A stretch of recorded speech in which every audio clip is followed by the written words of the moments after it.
want to take this opportunity once again to express our condolences to the family of Ojwang and those others who were abducted and murdered and have never been traced, and even those who were traced and eventually buried.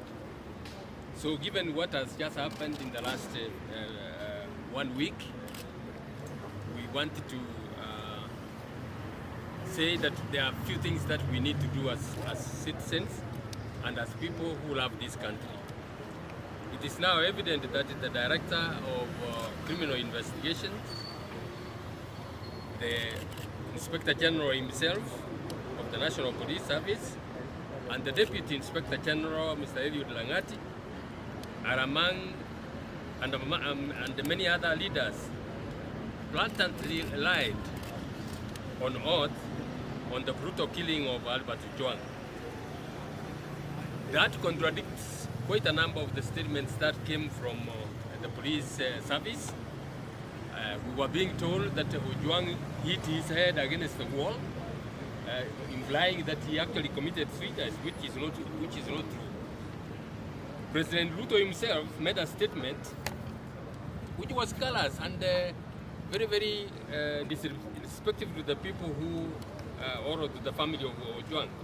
And it was intended to avoid taking responsibility for the kidnapping, the killings, and what has happened in the past few years.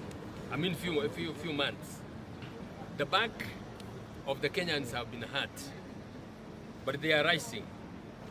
Their right to peaceful assembly, to demonstrate, and to petition authority is legally supported by Article 37 of the Constitution. We stand with the other Kenyans in this liberation and demand that the leadership of the National Police Service and all those implicated take responsibility for their actions. Eliud Langat, directly or indirectly, by himself or through his accomplices, is implicated in the illegal arrest, torture, strangulation, and the eventual murder of Albert Ojwang. Yet, he is still in the office. It is now the time to immediately arrest Mr. Langat and have him prosecuted. Integrity demands that this cannot continue. This kind of impunity cannot continue in our country.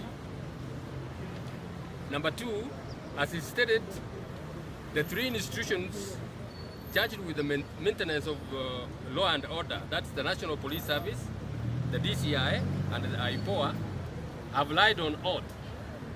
Consequently, the Kenyans have lost the trust in, the Kenyan people have lost trust in them. We demanded the arrest of the DCI because he lied on oath, and the IG, as well as Mr. Langat himself, and they be prosecuted, and those, of course, who are associated with the murder of Ojwang.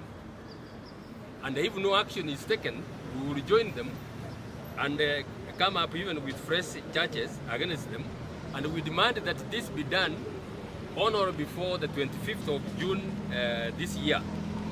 If that is not done, we will formally come out and join those efforts and demand for private prosecution.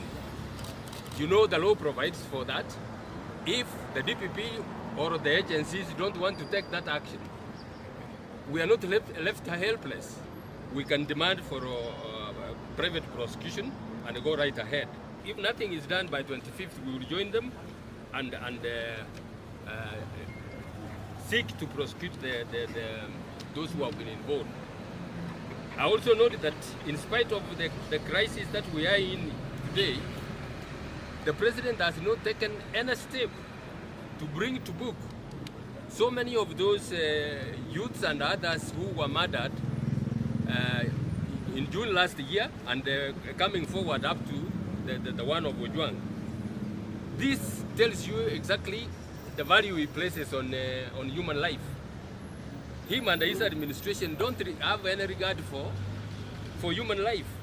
And if that nothing is done, this is going to continue, and we are not going to have a country. The spirit that was set by the Gen Zs last year, who courageously came out and demanded their rights, is a spirit we all embrace. And we want to call upon all Kenyans to join the young people and demand for this right. Without doing that, we are going to be taken for granted for years, and our country is going down the drain. So our call is that let us not keep quiet, let us stand up and demand for our rights and demand for justice to be done. Somebody who has taken the life of another should be behind the bars and be prosecuted. And if that is not being done, if the state doesn't see that, the people themselves will do it. Thank you very much. Thank you very much, colleagues. Okay. Yeah, okay. Yeah, okay. Thank you, people. LMS is next to this guy. You should put us.